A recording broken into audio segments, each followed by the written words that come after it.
Jadi kalau kita melanggar diberikan peringatan 3 kali, kemudian bisa ditutup sementara atau ditutup permanen, kemudian diberikan sanksi 3 bulan, denda 50 juta.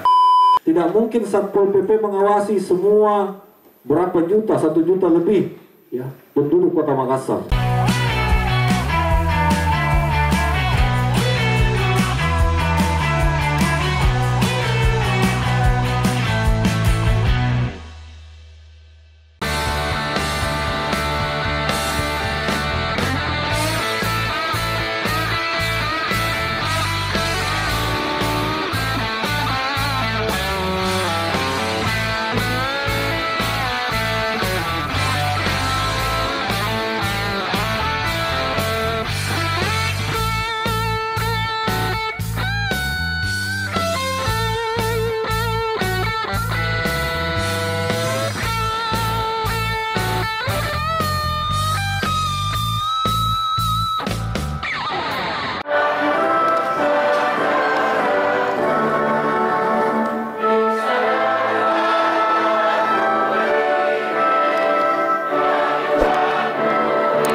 Silakan dulu kembali. Ya, assalamualaikum warahmatullahi wabarakatuh. Selamat siang dan salam sejahtera untuk kita semua. Khusus untuk hari ini kita akan membahas Perda Nomor 4 Tahun 2014 tentang pengawasan dan pengendalian pengadaan dan penjualan minuman beralkohol. Saya anggap ini penting. Kenapa? Karena kita melihat di Kota Makassar ini makin marak penjualan minuman beralkohol dan pertumbuhan untuk tempat-tempat penjualan minuman beralkohol itu hampir bisa dikatakan tidak terkontrol. Sehingga ini perlu kita antisipasi. Kenapa? Karena generasi penyambung estafet masa depan bangsa kita ini adalah anak muda. Sehingga kalau dalam hal ini kegiatan peredaran minuman alkohol kita tidak bisa kontrol lagi, maka kita harus mewaspadai terkait bagaimana masa depan anak-anak kita ke depannya. Di situ pajaknya kalau tidak salah hanya 25 juta per tahun. Kenapa demikian? Ya ini kita harus mengecek, karena kalau hanya 25 juta per tahun mungkin semua orang bisa buka di tempat-tempat diskotik, klub malam dan lain-lain, sehingga peredaran minuman beralkohol itu tidak bisa lagi kita kontrol. Yang kedua, kita berharap adalah semua tempat minuman beralkohol itu hanya dibolehkan di hotel-hotel bintang 4 dan bintang 5 saja, sehingga tidak ada lagi penjualan minuman beralkohol itu yang ada di sekitar pemukiman warga, sehingga peredarannya bisa lebih bisa lebih kita antisipasi lagi. Baik, terima kasih atas kesempatan yang diberikan oleh saya, yang kita hormati, kita banggakan dan kita cintai Bapak anggota DPRD Kota Makassar, Bapak anggota Dewan kita, Pak Ari Ashar Ilham SE, ya Temparo. Ya.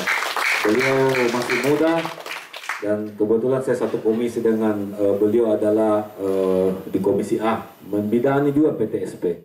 Tidak mungkin Satpol PP mengawasi semua berapa juta, 1 juta lebih ya penduduk Kota Makassar. Ya.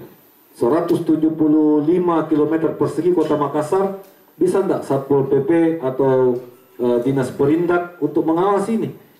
Tidak mungkin. Ya, kita lihat juga banyak sekali toko-toko yang buka dan saya yakin tidak ada izinnya. Ya. Jadi yang perlu apa ada pengawasannya? Membantu, kita harapkan masyarakat, terutama Pak RT, Pak RW, ya masyarakat ikut mengawasi dan melaporkan. Tapi kalau kita mengawasi harus dibekali dulu ilmu. Ya, kira-kira bagaimana mendapatkan izin dan bagaimana tidak mendapatkan izin. Bismillahirrahmanirrahim. Assalamualaikum warahmatullahi wabarakatuh. Pak Kadis tadi sudah menyampaikan secara umum tentang semua proses perizinan di PTSP. Itu satu.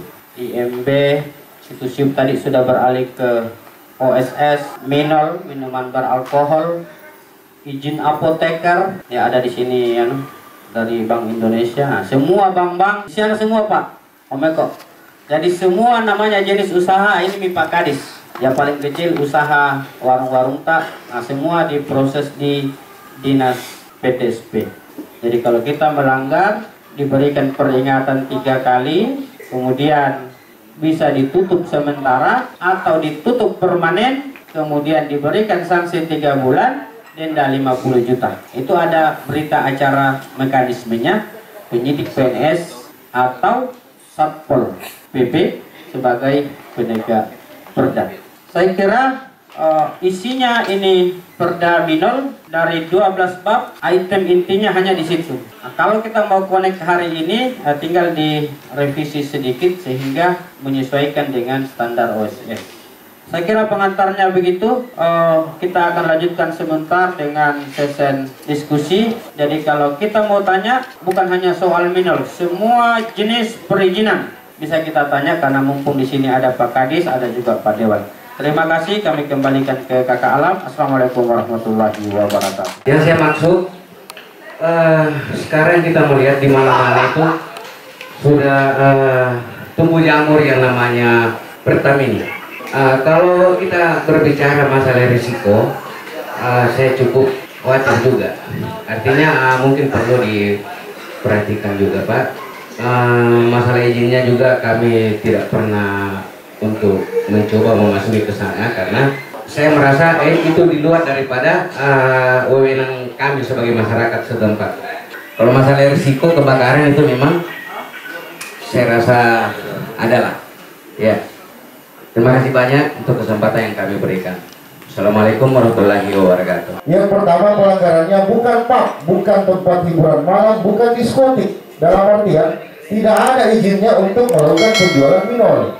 Tetapi faktanya menjual minol. Celakanya lagi, yang datang membeli itu anak-anak. Entah ini anak-anak yang memang mau minum atau disuruh. Tetapi paling tidak transaksinya anak-anak yang datang membeli di bawah umur. Jadi minta tolong, ini hanya sekedar mengungkapkan fakta saja, bukan pertanyaan. Terus yang kedua, kalau tadi kan kategori minol dalam artian buatan pabrik, ya, buatan pabrik yang ada tadi disinggung oleh pemateri Pak Latif bahwa ada kadar presentasinya. Nah sekarang bagaimana dengan minuman tradisional? Sekian, terima kasih. Assalamualaikum warahmatullahi wabarakatuh. Adakah di dalam pasal perda tersebut, karena di situ saya sempat mendengar bahwa masyarakat dipesertakan dalam konteks pengawasan.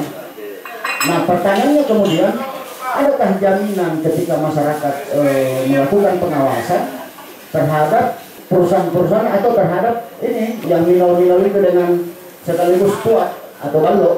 Nah, itu juga perlu dikategorikan pembahasannya di perda tersebut. Tapi PTSP itu fungsinya administrasi, bukan pengawasan. Pengawasan itu ada di dinasnya masing-masing. Jadi dalam hal ini Perindak, Perindak dan Satpol PP turun ke bawah untuk melihat, memeriksa izinnya. Ya. Tetapi kalau Pertamini ada di OSS, bisa dilihat di situ. Di dalam OSS itu sudah jelas kewenangannya siapa. Apakah pemerintah kota, apakah pemerintah provinsi, atau pemerintah pusat. Saya rasa kalau dia sedikit, karena dia resiko kecil, resiko sedang, resiko besar itu bukan melihat juga kategori jenis usahanya, Pak, tapi besarnya usahanya.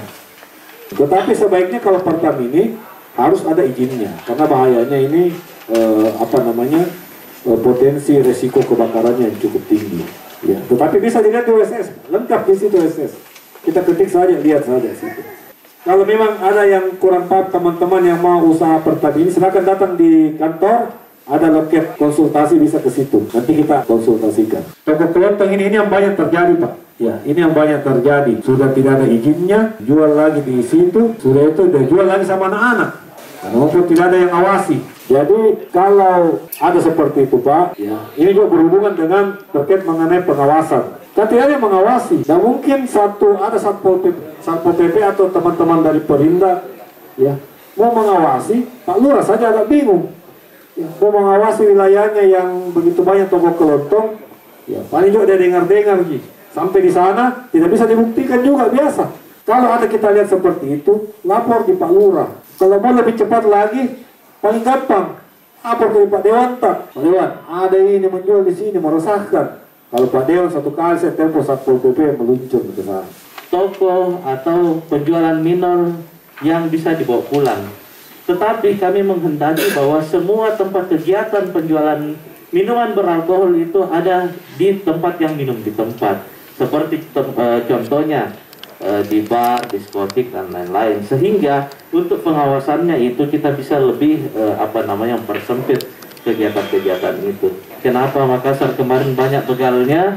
Karena ya itu nih, mulai dari penjualan minum yang tidak terlalu terkontrol, kemudian ada anak-anak isap lem dan lain-lain.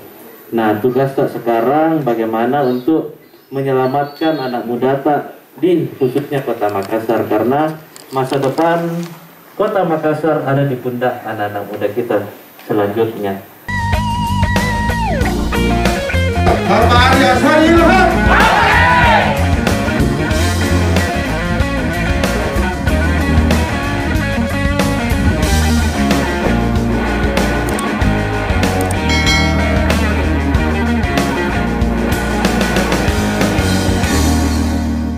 Jangan lupa di like, subscribe, dan di share. Semoga bermanfaat.